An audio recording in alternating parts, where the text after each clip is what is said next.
Kita tidak perlu khusyuk dalam sholat, tidak perlu menangis dalam sujud, kita tidak perlu tawakal. Walaupun kita banyak dosa, perbanyak doa. Walaupun kita banyak lalai, perbanyak doa. Bukan ilmu yang mendatangkan rezeki, bukan pekerjaan yang mendatangkan rezeki, bukan kerja keras yang mendatangkan rezeki.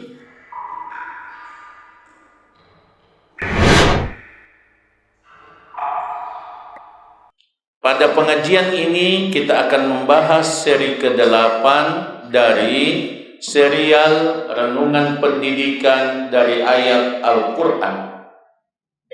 Seri ke-8 ini berjudul Hikmah dari Ketidaktahuan Kita. Hikmah dari ketidaktahuan kita.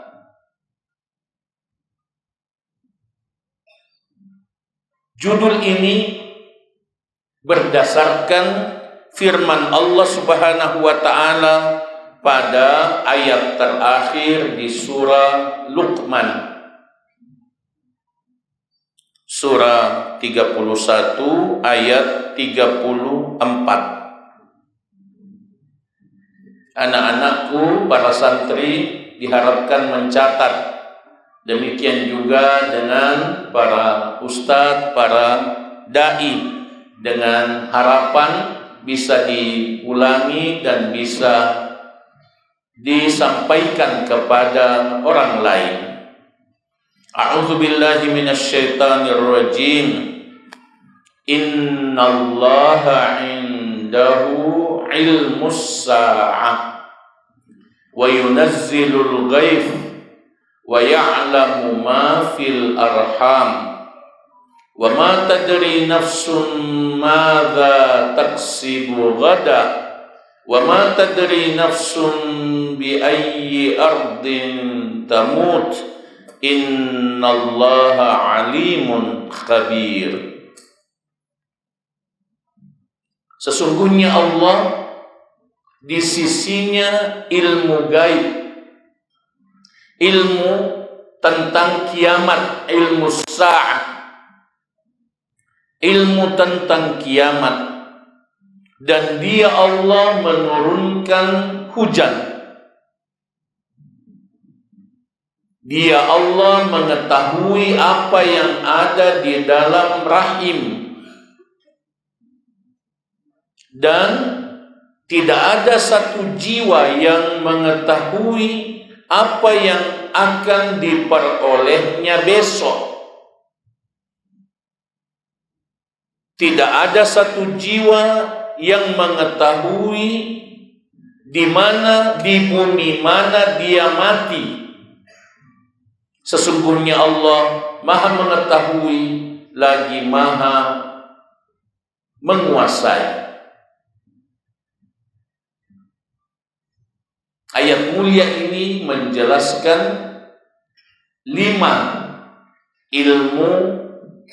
ilmu gaib yang hanya dimiliki oleh Allah Subhanahu wa Ta'ala. Ilmu tentang kiamat, ilmu tentang kiamat, menurunkan hujan, ilmu tentang apa yang ada di dalam rahim, dan ilmu tentang apa yang akan terjadi besok, apa yang akan dilakukan oleh manusia besok, dan ilmu tentang di mana kita mati.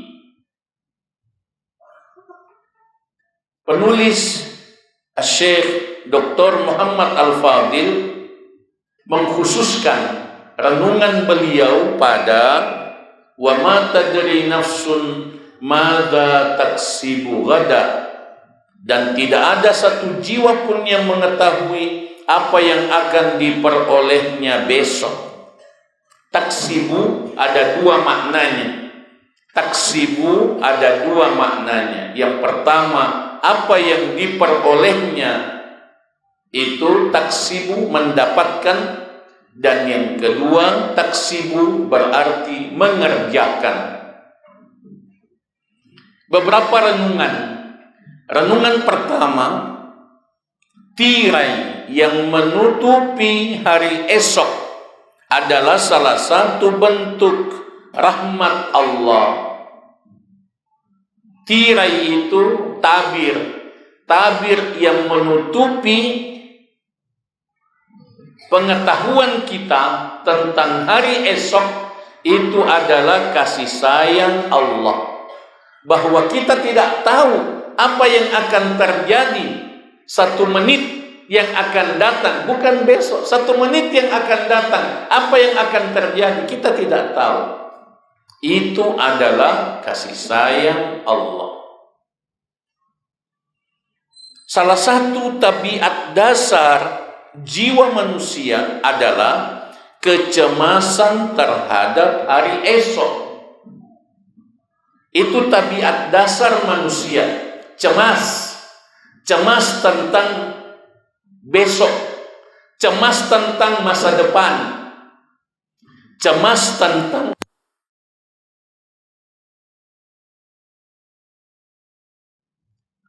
ada yang bertanya,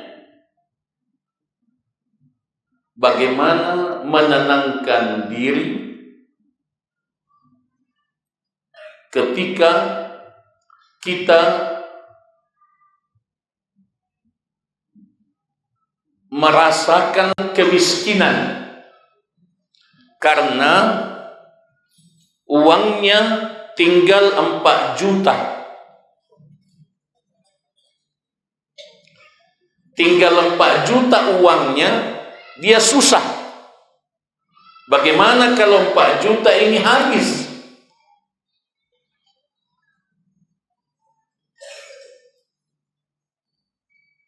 Bagi kebanyakan orang, uang itu masih banyak. Tapi ada orang, uangnya bahkan bukan 4 juta, lebih dari itu sudah cemas. Bagaimana kalau habis ini? Dari mana lagi kita dapat? Itu tabiat manusia.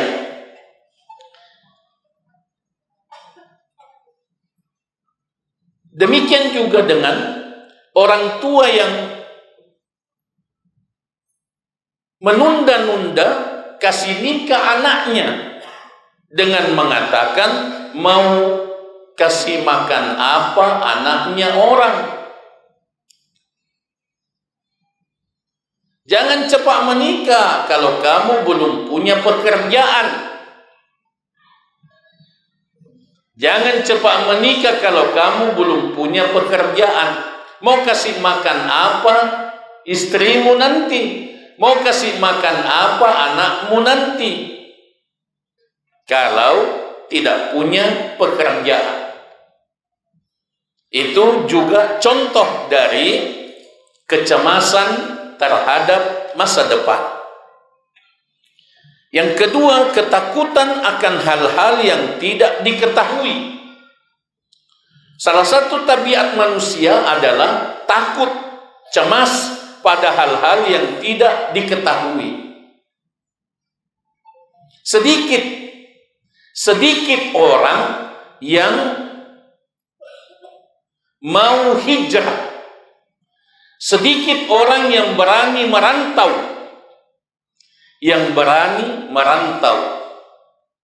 Karena dalam perantauan, dalam hijrah itu ada ketidakpastian.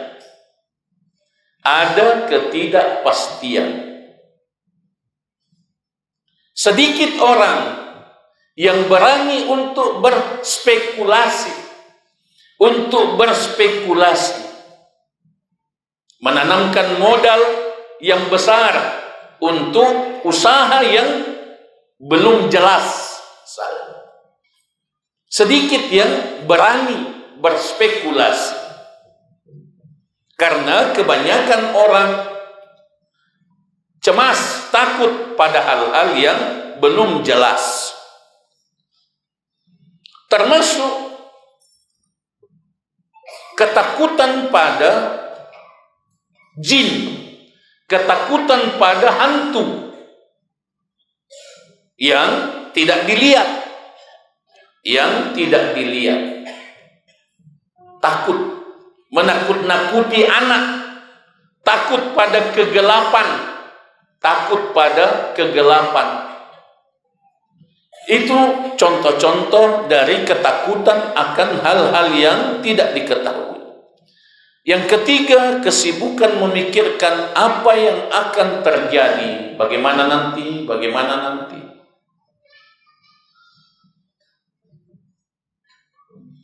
Itu tabiat dasar manusia. Namun Allah dengan kemahalembutannya menjadikan hari esok sebagai hal yang gaib.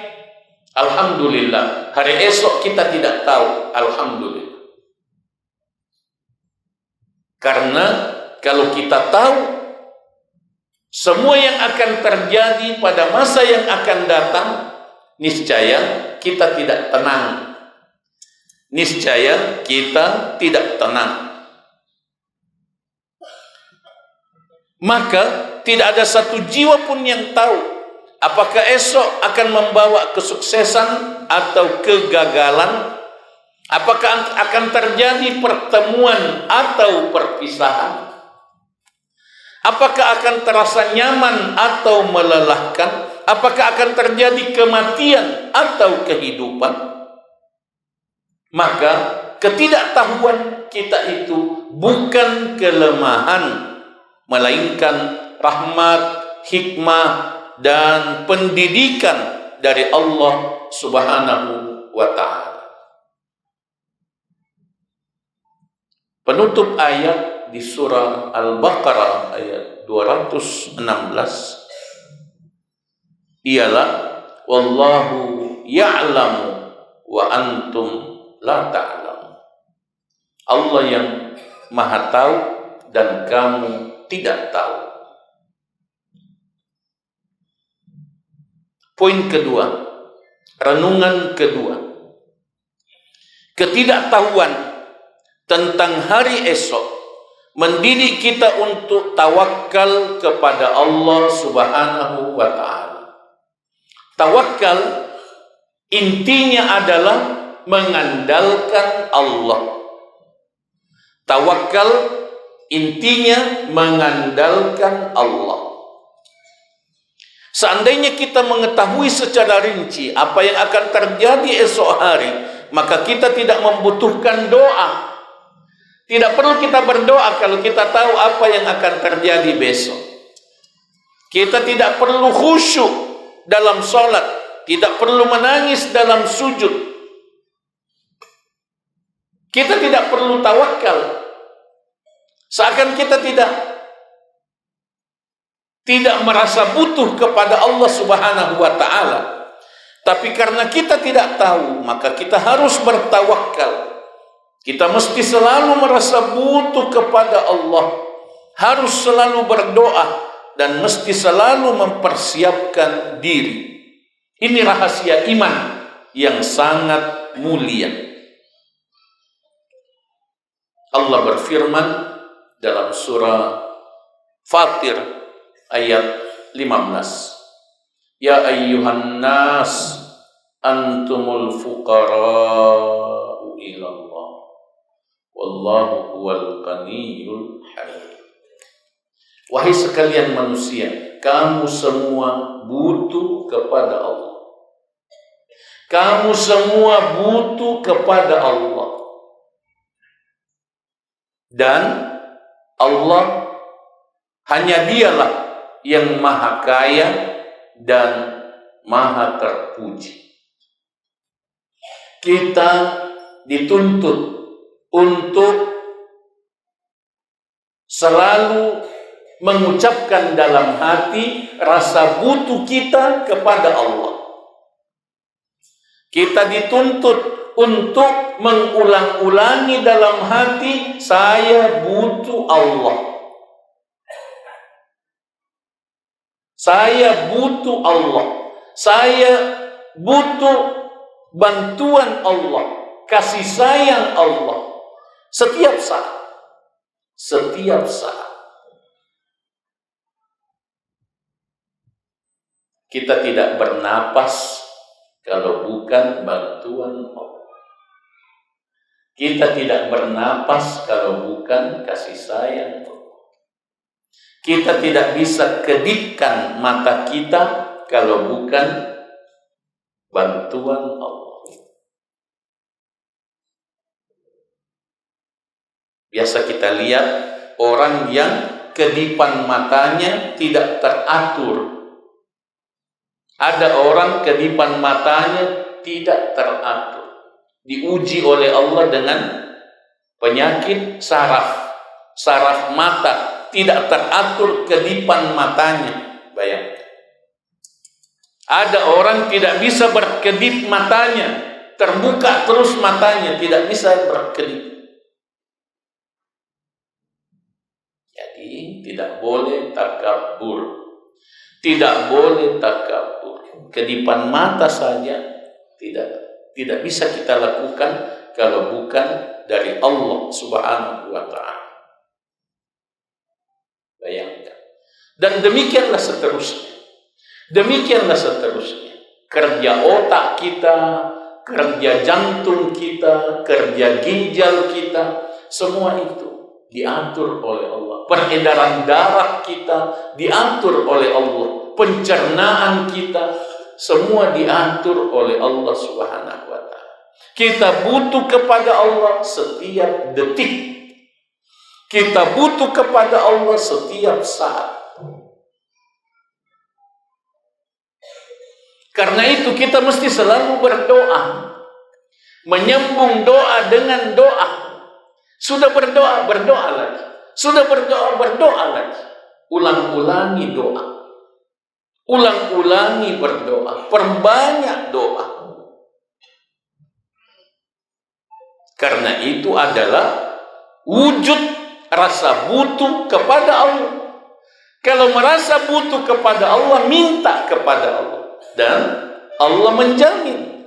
Wa qala rabbukum ud'uni astajib lakum. Tuhanmu berfirman, berdoalah kepadaku, niscaya aku kabulkan doa.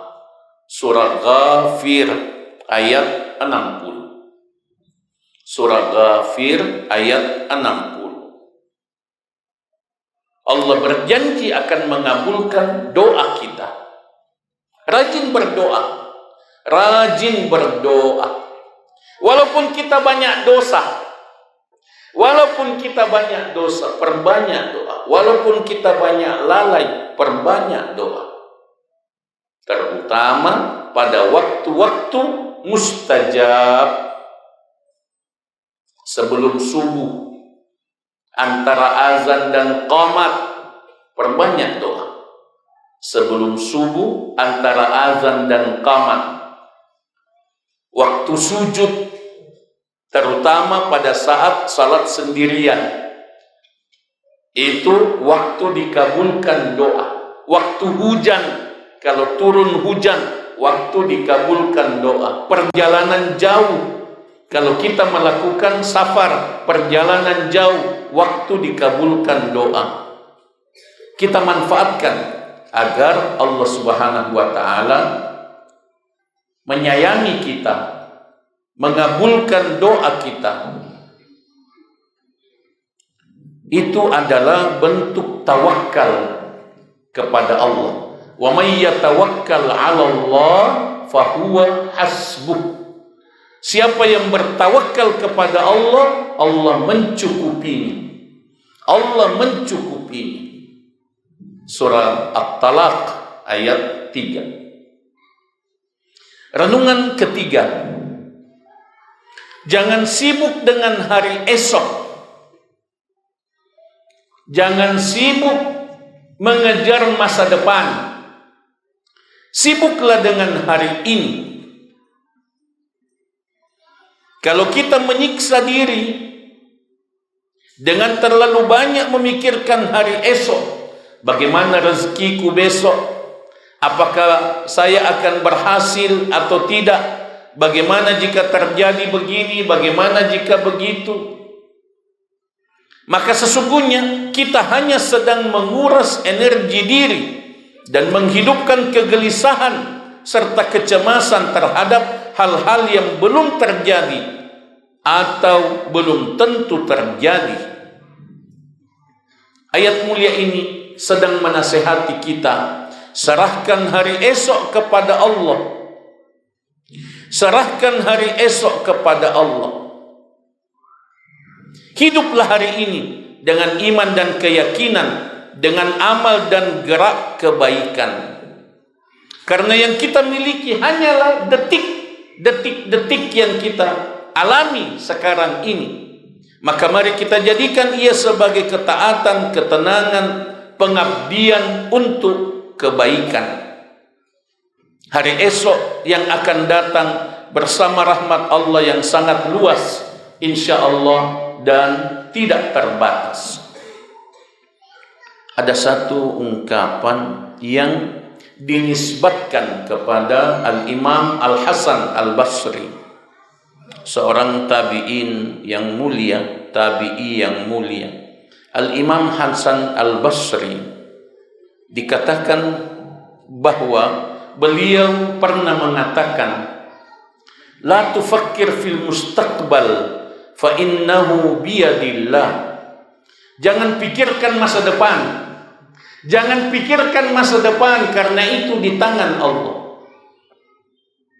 Yang dimaksudkan masa depan duniawi. Yang dimaksudkan adalah masa depan duniawi.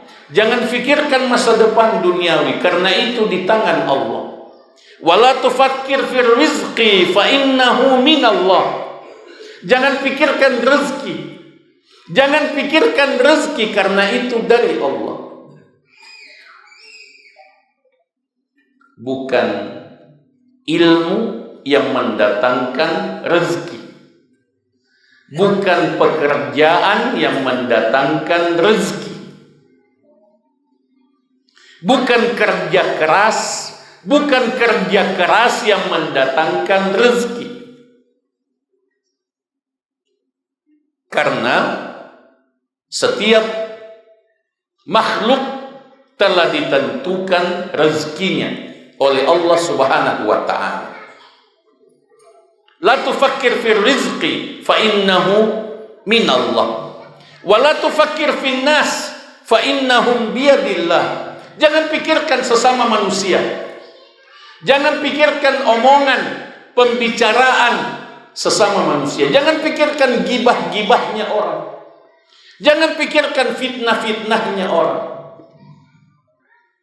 Fa innahum biyadillah. Manusia itu di tangan Allah. Hati manusia itu di tangan Allah. Walakin fakir fillah. Tapi berfikirlah tentang Allah. Berfikirlah untuk membuat Allah ridha. Yarda ankallah. Niscaya Allah ridha kepada. Niscaya Allah ridha kepada. Sahabi yang mulia Abdullah bin Umar radhiyallahu anhuma pernah mengatakan, idza amsayta fala tantadhiris sabah wa idza asbahta fala tantadhiril masa. Kalau kamu berada di waktu sore, jangan tunggu pagi, dan kalau kamu berada di pagi hari, jangan tunggu sore hari. Maksudnya jangan tunda amalmu. Jangan tunda amalmu yang mestinya dilakukan sekarang, jangan ditunda kepada waktu yang akan datang. Manfaatkan waktu sekarang. Jangan habiskan pikiran untuk memikirkan waktu yang akan datang.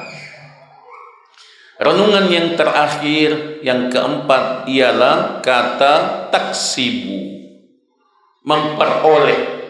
Taksibu dua maknanya, memperoleh dan mengusahakan.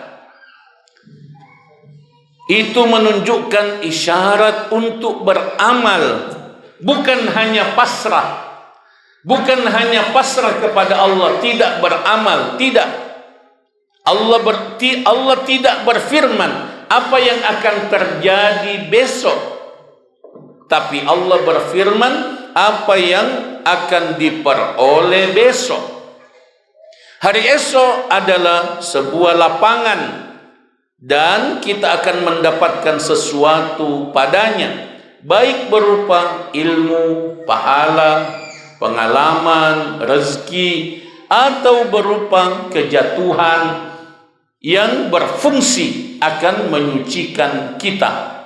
Maka Allah menginginkan kita untuk berusaha secara optimal, berbuat baik sebaik-baik kemampuan kita tanpa sibuk memikirkan hasilnya.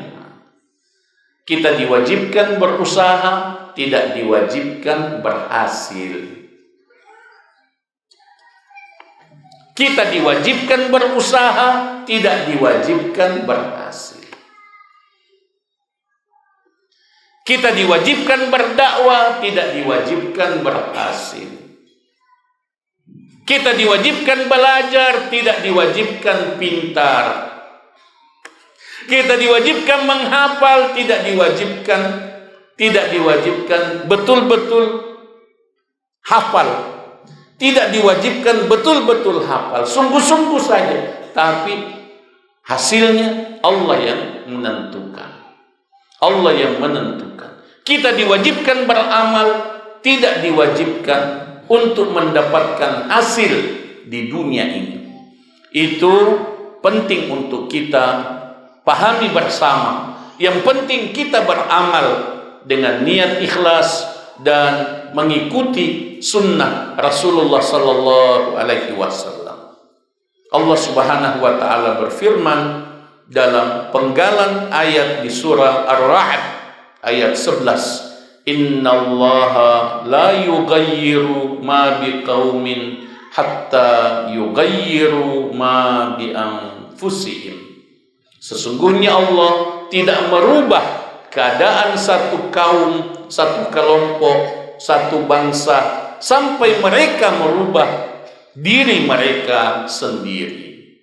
Penggalan ayat mulia ini menjadi satu judul buku yang ditulis oleh Jaudat Sa'id, buku yang sangat baik yang membedah hikmah-hikmah, kaidah-kaidah dari penggalan ayat yang mulia ini, sehingga kita termotivasi untuk berusaha, selalu berusaha sambil tawakal kepada Allah Subhanahu wa taala dan tidak fokus pada hasil duniawi, karena sesungguhnya hasil di akhirat itulah yang utama. Hasil di akhirat itulah yang utama. Barakallahu fikum. Aqulu qouli hadza wa astaghfirullah li wa lakum.